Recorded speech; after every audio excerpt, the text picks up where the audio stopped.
ప్రియ శ్రోతలు, ఈ రోజున మన వాక్య పాఠం 2 పేతురు 2:17 నుండి 22 వరకు.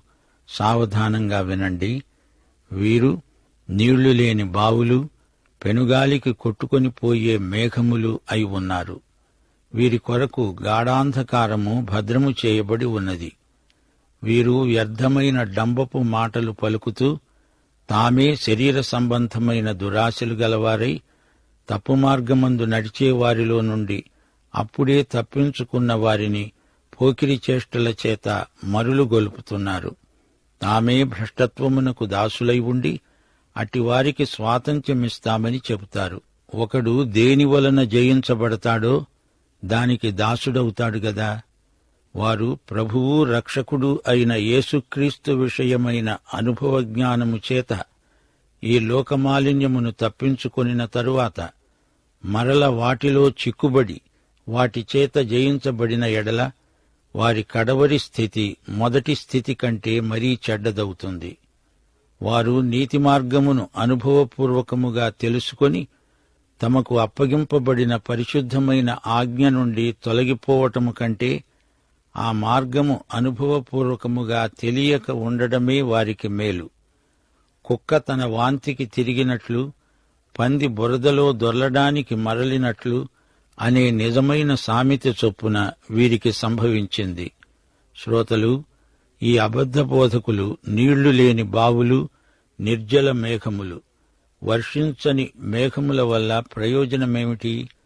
బావిలో నీరు లేదు, మేఘాలు వర్షించవు. ఈ కపట బోధకుల తంతు ఇదే. ప్రజలు వాక్యము కోసమై దప్పిగొని ఉన్నారు. ఈ బోధకులు వారి దప్పి తీర్చలేరు. వీరు వ్యర్థమైన డంబపు మాటలు పలుకుతారు. మాటలు వినడానికి ఇంపుగానే ఉన్నాయి, వారి వాగ్ధాటి గొప్పదే. వారిలో శరీర సంబంధమైన దురాశలు నిండి ఉన్నాయి. పోకిరి చేష్టలు చేస్తారు. కన్ను, చెవి, ముక్కు ఈ మూడూ ఎక్కువగా ఆకర్షించబడతాయి. నూతన విశ్వాసులను మరులుగొల్పుతారు. కామవికారము చేత వీరు ఈ బోధకుల మాటల చేత రెచ్చగొట్టబడిన వారై చెలరేగుతారు. తామే భ్రష్టత్వానికి దాసులై అలాంటి వారికి స్వాతంత్ర్యమిస్తామని వాగ్దానాలు చేస్తారు. శుష్క వాగ్దానాలు, శూన్యహస్తాలు. తామే బందీలు, ఇతరులను ఎలా విడిపించగలరు? జయించిన వానిదే పైచేయి, జయించబడిన వాడు దాసుడవుతాడు. స్వాతంత్ర్యాన్ని వాగ్దానము చేసే వీరికి స్వాతంత్ర్యమంటే ఏమిటో బొత్తిగా తెలియదు. వీరి జ్ఞానమంతా వీరి తలలో ఉంది, అంతే. సత్యాన్ని ఎరుగుదురుగాని సత్యమును ప్రేమించరు. తాము సత్యమును గురించి మాట్లాడతారే గాని సత్యం వారిలో ఉండదు. రాను రాను వీరికి సత్యం దూరమైపోతుంది. తిరిగి లోకమాలిన్యంలో దిగబడిపోతారు. తామే దుర్నీతికి బందీలైపోతారు. లోకమాలిన్యాన్ని వీరు వదిలించుకోవాలనుకున్నా అది వీరిని వదలదు.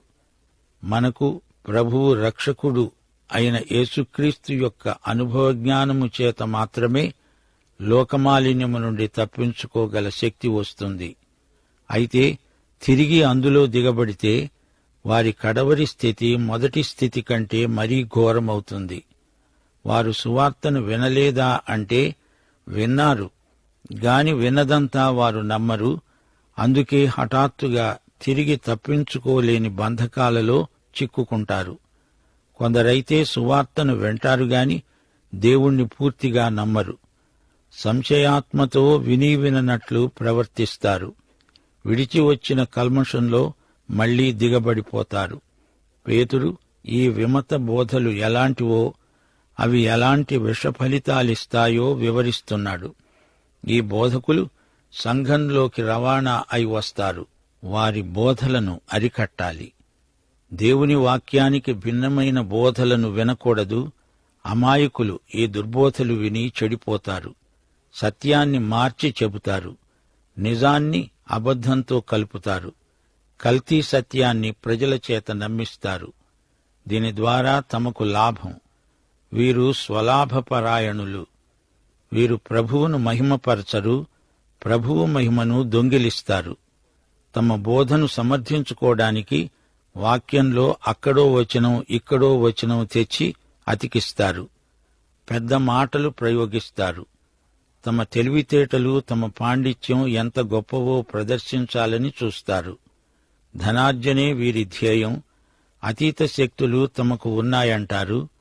తాము రహస్యంలో ఏమి చేస్తున్నారో ఎవరికీ తెలియనియ్యరు.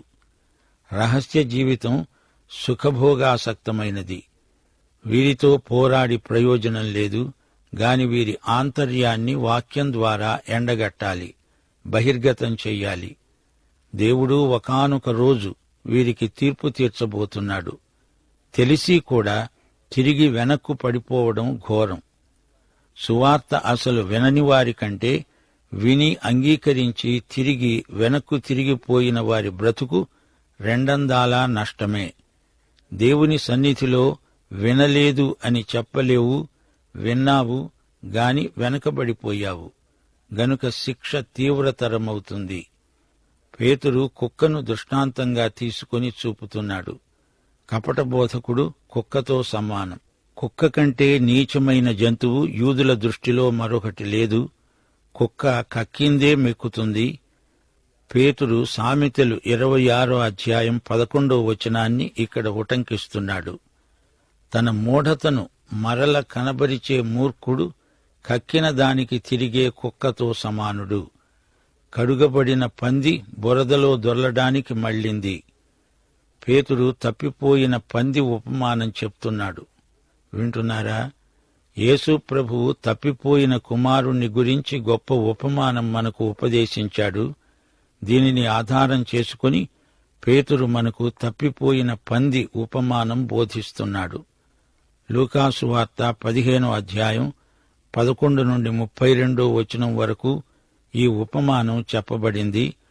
తప్పిపోయిన కుమారుడి కథ తెలియని వారుండరు గాని ఈ ఉపమానాన్ని సరిగా అర్థం చేసుకున్నవారు బహు కొద్దిమంది.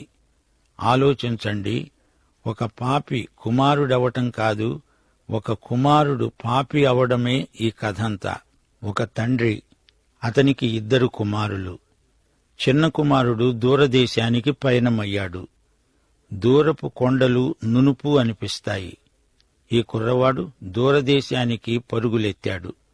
చేతినిండా డబ్బున్నప్పుడు అతనికి ఎందరెందరో స్నేహితులు. డబ్బయిపోయింది. ఇప్పుడతనికి ఒక్క స్నేహితుడూ లేడు.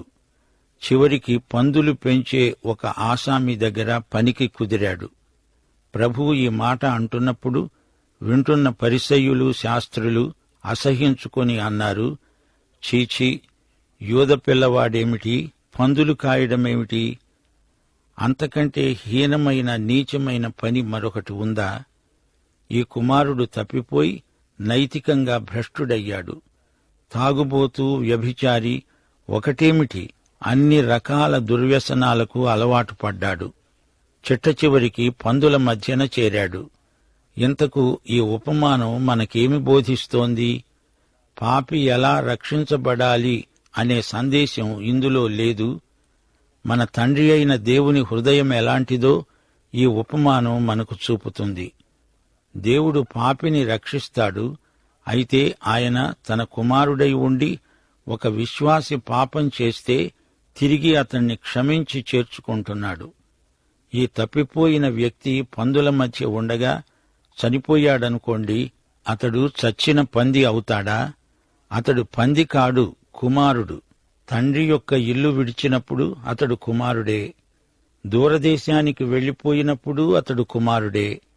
అతడు పాపములో జీవిస్తున్నప్పుడు కుమారుడే. పందుల మధ్య ఉన్న కుమారుడతడు. అతడు కుమారుడు కాబట్టే ఒకరోజు అన్నాడు, నా తండ్రి గొప్ప భవనంలో ఉన్నాడు, ఆయనకు ఎందరో సేవకులున్నారు, వారి స్థితి నాకంటే ఎంతో బాగుంది. నేను ఆయన కుమారుణ్ణి అయి ఉండి కూడా పందుల మధ్య పడి ఉండాల్సి వచ్చింది. నేను లేస్తాను, నేనిక ఇక్కడ ఉండలేను. నేను నా తండ్రి వద్దకు వెళ్లిపోతాను. శ్రోతలు వింటున్నారా? ఈ మాటలు పంది చెప్పగలదా?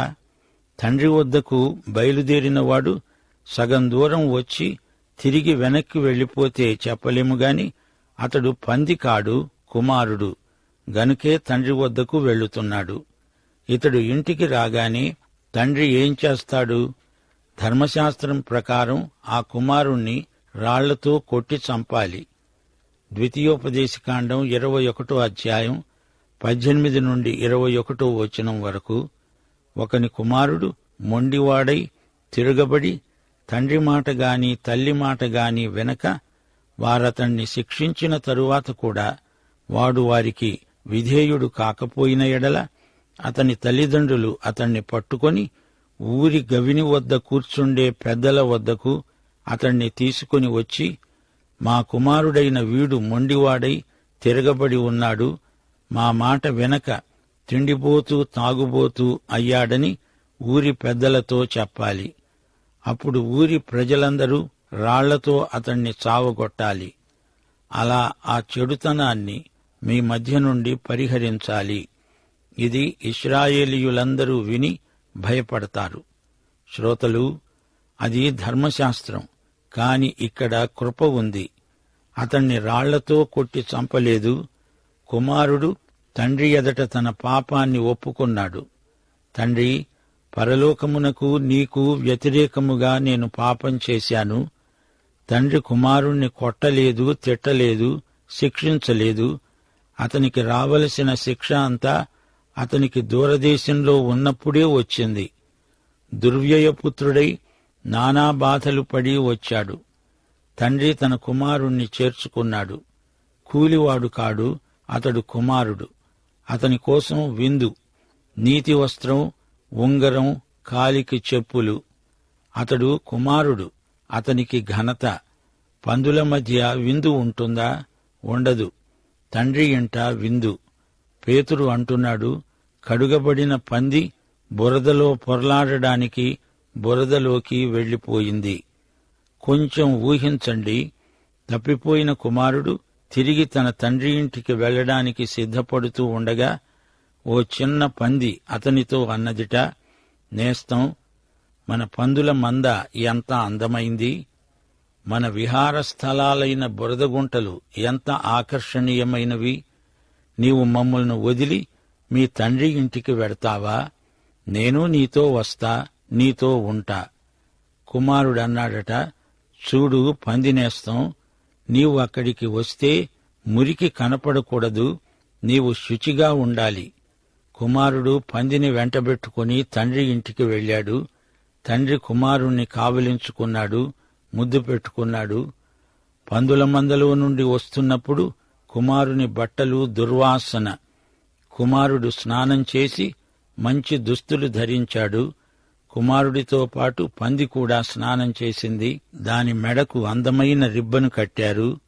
దాని నోరు మంచి టూత్పేస్టుతో కడిగారు, పండ్లు తోమారు. శుభ్రంగా కనపడింది పంది. 2 రోజుల తరువాత పంది కుమారుడి దగ్గరికి వచ్చి అంది, నేస్తం, నాకిక్కడ ఏమీ బాగాలేదు. కుమారుడన్నాడు, అదేమిటి? నాకెంతో ఆనందంగా హాయిగా ఉందే. ఆహా, ఇంత ఆనందం నాకెన్నడూ ఈ మధ్యకాలంలో కలగలేదే. నువ్వేమిటి ఏమీ బాగాలేదంటున్నావు? పంది అంది, నా పడక మీద తెల్లటి దుప్పటి పరుస్తున్నారు, మెత్తటి పరుపులు, అంతా శుభ్రంగా ఉంచుతున్నారు. నాకు మురికి బురద ఉంటేనే కాని హాయిగా నిద్రపట్టదు. నేస్తం, ఏమిటా మాటలు? ఇది పందుల మంద కాదు, నా తండ్రి ఇల్లు. పంది అంది, నేస్తం, ఈ బల్ల ఏమిటి? ఆహార పదార్థాలను పళ్ళెంలో అమర్చటమేమిటి? ఎబ్బే, అంతా ఆ మట్టి గుంటలో పడేస్తే ఎంచక్కా స్వేచ్ఛగా రొంపిలో రోతలో తినొచ్చు. కుమారుడన్నాడు, ఇది పవిత్ర స్థలం, ఇక్కడ అలాంటివి ఉండవు. నేస్తం, నీకిదే వీడుకోలు, నాకీ వాతావరణం గిట్టదు. నీవు నీ తండ్రి దగ్గరే ఉండు, నేను మా నాన్న దగ్గరికి వెళ్లిపోతున్నా అంటూ పంది కిషోరం కంచె దూకి చెంగు చెంగున గంతులేస్తూ తన మురికి తండ్రి దగ్గరికి, దుర్గంధాల నాన్న దగ్గరికి చక్కా వెళ్లిపోయింది. పందులను కన్న తండ్రి తన చిన్నారి పందిని స్వీకరించగానే ఇద్దరూ బురదలో పొర్లాడారు. పందులకు కుమారులకు తేడా ఎంతో ఉంది. కలిసిమెలిసి తిరిగినా పంది పందే, కుమారుడు కుమారుడే. పందులు కుమారునితో తండ్రితో ఉండలేవు. అలాగే కుమారుడు పందుల మధ్య అట్టే కాలం ఉండలేడు. పైకి ఎన్ని మెరుగులు దిద్దినా పంది పందే. మనం బయటి రూపాన్ని చూస్తాము. మనిషి పైకి కుమారుడై ఉండి లోపల పంది అయితే అసలు రంగు త్వరలోనే బయలుపడుతుంది. అందుకే భక్త పేతురంటున్నాడు, కడుగబడిన పంది బురదలో దొర్లడానికి మళ్లినట్లు అనే నిజమైన సామెత చొప్పున ఈ కపట బోధకులకు సంభవించింది. ప్రకటన గ్రంథం 17వ అధ్యాయంలో వర్ణించబడిన దృశ్యం ఎంతో భయానకమైంది. ఆమె మహావేశ్య. ఆమె చేతిలో సువర్ణ పాత్ర. ఆ స్త్రీ మహాబబిలోను. 14వ వచనం, గొర్రెపిల్ల రాజులను జయిస్తాడు. సోదరీ సోదరులారా, ప్రియశ్రోతలారా, కపట బోధల విషయమై జాగ్రత్త. ఆ బోధకులు చివరికి గాఢాంధకారంలో పడిపోవటం ఖాయం. అనుభవ జ్ఞానం క్రీస్తునందే మనకు లభ్యమవుతున్నది. 19వ వచనంలో చెప్పబడిన వాస్తవం మరోసారి ధ్యానించండి. తామే భ్రష్టత్వానికి దాసులై ఉండి అట్టివారికి స్వాతంత్ర్యాన్ని వాగ్దానం చేస్తారు. అయితే ఒకడు దేనివలన జయించబడతాడో దానికి దాసుడవుతాడు గదా. స్వాతంత్ర్యం అంటారు గాని అసలు ఎవరికి పూర్తి స్వాతంత్ర్యం ఉంది? దేవుణ్ణి వెంబడించని వారు తమ స్వకీయ దురాశలను వెంబడిస్తారు. శరీరాశలకు బానిసలైపోతారు. మన జీవితాలను క్రీస్తుకు సమర్పిస్తే ఆయన మనలను పాపదాస్యం నుండి విడిపిస్తాడు. క్రీస్తు మనలను స్వతంత్రులనుగా చేసి ఆయనను సేవించడానికి స్వేచ్ఛనిస్తాడు. దాని ద్వారా మనకెంతో మేలు, ఎన్నో ఆశీర్వాదాలు. లూకాసు వార్త 11వ అధ్యాయం 24 నుండి 26 వచనం వరకు ఈ వచనంతో ఈ పాఠం ముగిస్తాము. ప్రభు అన్నాడు, నా పక్షమున ఉండనివాడు నాకు విరోధి, నాతో సమకూర్చనివాడు చెదరగొట్టేవాడే. వెనకబడిపోయి అక్కడే ఉండిపోతే ఆ మనుష్యుని కడపటి స్థితి మొదటి దానికంటే చెడ్డది అవుతుంది. పాఠం ఇంతటితో సమాప్తం.